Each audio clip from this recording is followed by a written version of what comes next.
कानपुर में एक अधिवक्ता पर जमीन कब्जाने व रकम को बढ़ाने के लिए पैसे हड़पने का आरोप लगा है। कानपुर प्रेस क्लब में प्रेस वार्ता करते हुए एक पीड़िता ने बताया कि इंद्रवीर सिंह, जिनकी LS मनी मल्टीप्लाइज नाम से एक कंपनी है, जिसमें करीब 2 दर्जन से अधिक लोगों का पैसा जमा था, जिसमें इंद्रवीर वाजपेयी ने कूटरचित तरीके से सबका पैसा हड़प लिया। पीड़िता का आरोप है कि लक्ष्मी नारायण की संदिग्ध परिस्थितियों में मौत हो गई थी, जिसके बाद उन्हीं के साथ ही दीपक तिवारी, महेश प्रजापति, अमरजीत शाही व इंद्रवीर वाजपेयी ने उनका पोस्टमार्टम न कराकर अंतिम संस्कार कर दिया था। तभी से पीड़िता को इन सभी लोगों पर शक हो गया था। इसी दौरान पीड़िता वंदना ने अपने पैसे मांगे तो टाला मटोली कर दी। पीड़िता ने बताया कि उनका करीब 6,50,000 रुपए है और कोर्ट से एक आख्या भी दाखिल कर रखी है और थाना कल्याणपुर व फील्ड थाना में भी रिपोर्ट दर्ज है, लेकिन पुलिस कोई कार्यवाही नहीं कर रही है। एक प्रेस वार्ता में ही एक पीड़ित रितेश भार्गव ने बताया कि उनका नौगढ़ा में एक पुश्तैनी मकान है, जिनका मुकदमा इंद्रवीर वाजपेयी लड़ रहे थे।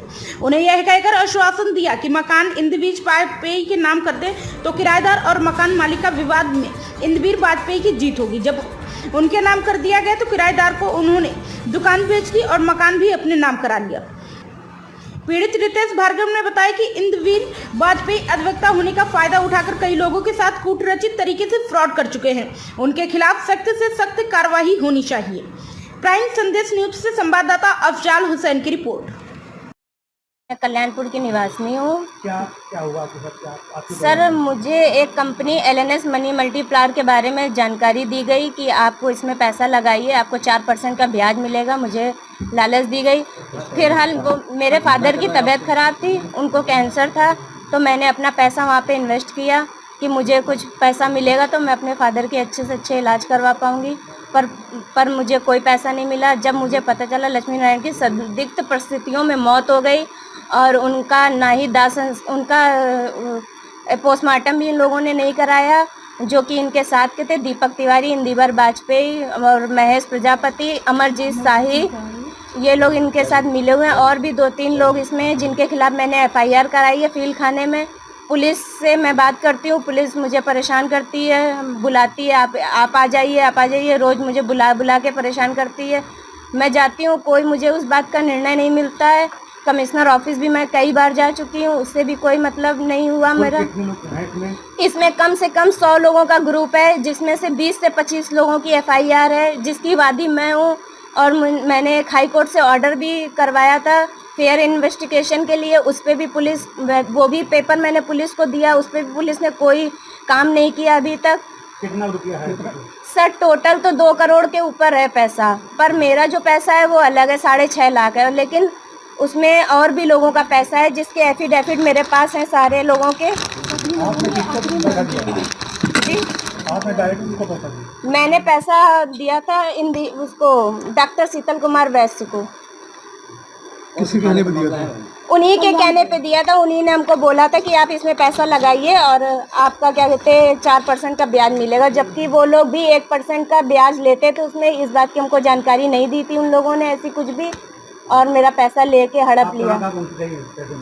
सर, मैं कमिश्नर ऑफिस गई हूँ, मैं लखनऊ में भी गई हूँ। लखनऊ में भी मैंने एप्लीकेशन अपनी दी है और मैंने गैंगस्टर एक्ट की कार्रवाई के लिए बोला, क्योंकि इन लोगों ने सब ग्रुप बना के काम किया है सर, और इस वारदात को अंजाम दिया इन लोगों ने और पैसा हम लोगों का हड़प लिया। हम लोग बेकार हो गए बिल्कुल। अपना जो जमा पूंजी थी हम लोगों की, हमने 1-1 रुपया हम लोगों ने लगा दिया। अब हम लोग सब मोहताज हैं, 1-1 रुपये के लिए सड़क पे आ गए, पर हम लोगों की कहीं कोई सुनवाई नहीं। क्या आपसे बोल रहे हैं? क्या आपने कहा? सर, क्या नाम है? रितेश भार्गव, मैं नौगढ़ा कानपुर का निवासी हूँ। क्या समस्या लेकर आपने तबादला कर रहे हैं? क्या बात है? मेरे मेन प्रेस वार्ता करने का ये है कि मेरे वकील इंद्रवीर वाजपेयी थे, जो मेरा पुश्तैनी मकान का मुकदमा लड़ रहे थे। हाल ही में पुश्तैनी मकान जो मेरा था, उसमें मेरे ताऊ और बुआ लोगों ने गिफ्ट डीड कर दी थी। उसके सटा हुआ मेरा जो ताई का मकान था, उसमें एक दुकान थी। इन्होंने इंद्रवीर वाजपेयी ने एडवोकेट के नाते ये सलाह दी कि अगर तुम ये मकान ताई से अपने नाम करा लोगे तो तुम ये मुकदमा हार जाओगे। तुम ऐसा करो, मेरे नाम ये दुकान लिखा दो, दुकान और मकान।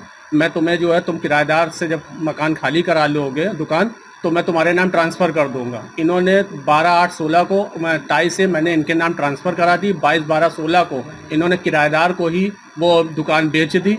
इस तरह उन्होंने अपने वकील प्रोफेशन से खिलवाड़ किया। ये हर क्लाइंट के साथ कहीं किसी से जजों के नाम पे पैसा लेना और किसी से कहीं किसी तरह की घूस लेना, ये सब आए दिन इनके काम है। हाल ही में इन्होंने कैनाल रोड पे एक प्रॉपर्टी फर्जी तरीके से एग्रीमेंट कराया था और ये डिबार करेगा वकालत पैसे से अपने। इसके बाद बीसीआई से इनको टेम्परेरी स्टे मिला और जब टेम्परेरी इनको स्टे मिल गया तो उसके बाद जो है इन्होंने क्या करा कि फाइनल आर्गूमेंट पे बहस होनी थी, तो उसमें 6/4/2024 आर्गूमेंट के लिए रिजर्व थी फाइल, और इन्होंने 3/4/2024 को उस लेडी का जो करोड़ों रुपए का मकान था उसका एग्रीमेंट कैंसिल कर दिया, जबकि 2015 से उसका एग्रीमेंट कराए बैठे थे। और ये इसी तरह हर क्लाइंटों के साथ यही करते हैं। शिकायत कहाँ करी इसकी? शिकायत हम लोग ने हर पोर्टल पे कमिश्नर महोदय को, डीजीपी को, मुख्यमंत्री को, हर जगह, मतलब ऐसा कोई दरवाजा नहीं था जहां हम लोग अपनी दरकार लेकर ना गए उनके क्या पास। आश्वासन मिला आपको शिकायत से? क्या कहीं से कोई आश्वासन नहीं मिला। इस तरह के जो लोग हैं वो सिर्फ इन लोगों को पुलिस से आर्थिक मदद जो मिल रही है उसकी वजह से ये लोग पनपते चले जा रहे हैं और धमकी देते हैं कि कचहरी में मुकदमा लड़ने आओगे तो तुम्हें यहीं जान से मरवा देंगे। असल में मेरे जो थे फादर मदर नहीं है, मुझे हर समय धमकी देते हैं कि अब कहीं भी किसी बाजार में कहीं दिख गए तो तुम्हें जान से मरवा दिया जाएगा और तुम मेरे खिलाफ जो तुमने कंप्लेंट करी है सब वापस ले लो।